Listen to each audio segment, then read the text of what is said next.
Hey gang, it's Platt here, and we're doing another video in our wine series. We're continuing on to talk about AVAs, American Viticulture Areas. Today we're going to the Columbia Valley. Columbia Valley is a large AVA in central and southern Washington with just a little bit into Oregon. In the Columbia Valley AVA, there's roughly 50,000 acres under vine. Which means it's slightly larger than Napa, not as well known, but a larger AVA. The main feature of the Columbia Valley is the giant Columbia River basin that's cut through there. It's believed that a giant prehistoric flood referred to as the Missoula flood, water coming from the melting receding glaciers, cut a giant basin through the valley. Also left a lot of sediment. A lot of silt. The soil there is a little different than we've seen in Napa and Sonoma. Like I said, this giant river basin was cut through there. One of the features is on the west side is the Cascade Mountains. The Cascades block the Pacific Ocean from the Columbia River Basin, and they also block the rain. It's a rain shield. Actually, the Columbia River Basin is pretty much a desert. It only gets 6 to 8 inches of rainfall per year. We tend to think of Washington, we think of Seattle, cold, rainy all the time, cloudy. But that's not true for central and southern Washington.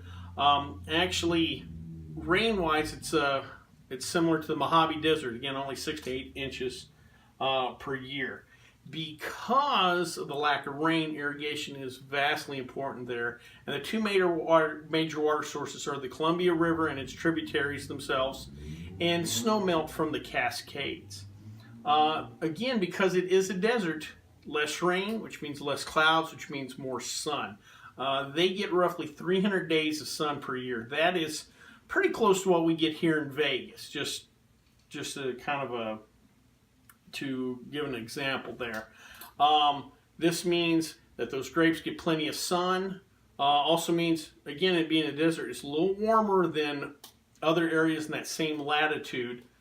So long, warm growing season, those grapes get plenty of sun. They get to ripen fully. Just again, kind of contrasting to Napa, Sonoma, where they get the fog blowing in. Within the Columbia Valley, there are 12 sub-AVAs, including Yakima Valley and Walla Walla. It's part of Walla Walla that sneaks into Oregon. As far as the major grapes of the Columbia Valley, reds, we're looking at Cabernet Sauvignon, Syrah, Merlot. Whites, we're looking at Chardonnay, Riesling, and Pinot Gris.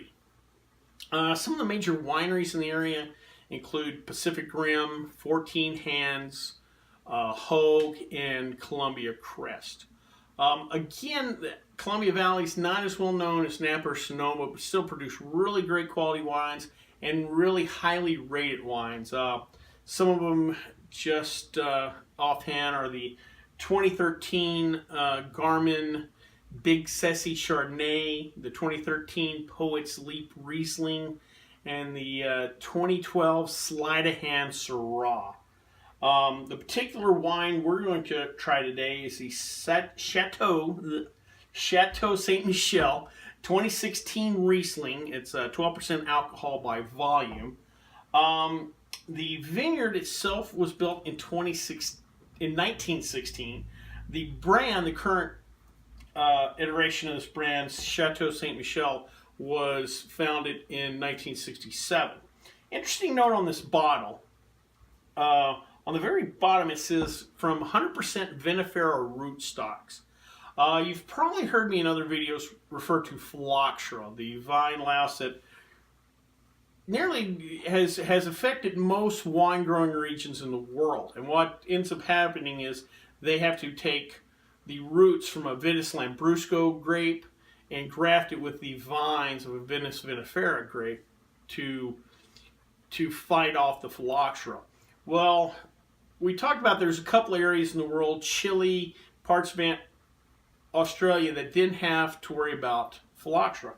Well, this section of Washington for the most part, it's also been phylloxera free. So they get to use the original complete Vitis vinifera plant.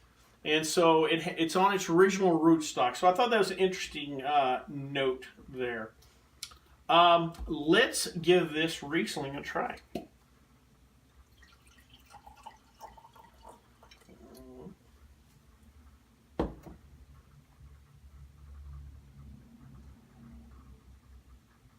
Get a little pearish on the nose, pear.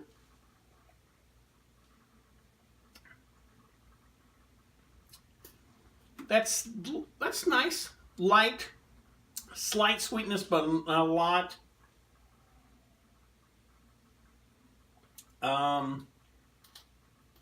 Little almost like honeysuckle.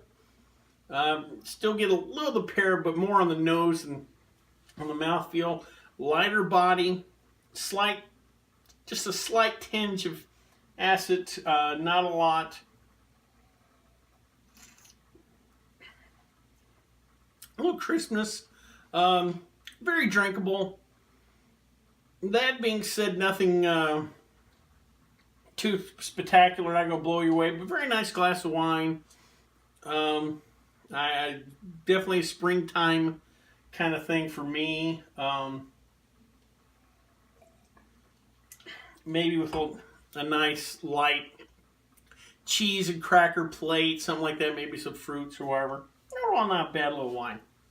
Well, I hope you liked this video. If you did, please subscribe down below. Also, please like the video. It lets YouTube know we're putting out good content. If you have any questions, comments, or concerns, please leave them in the comment section, or you can always contact me on the Twitter page. Till next time, bottoms up.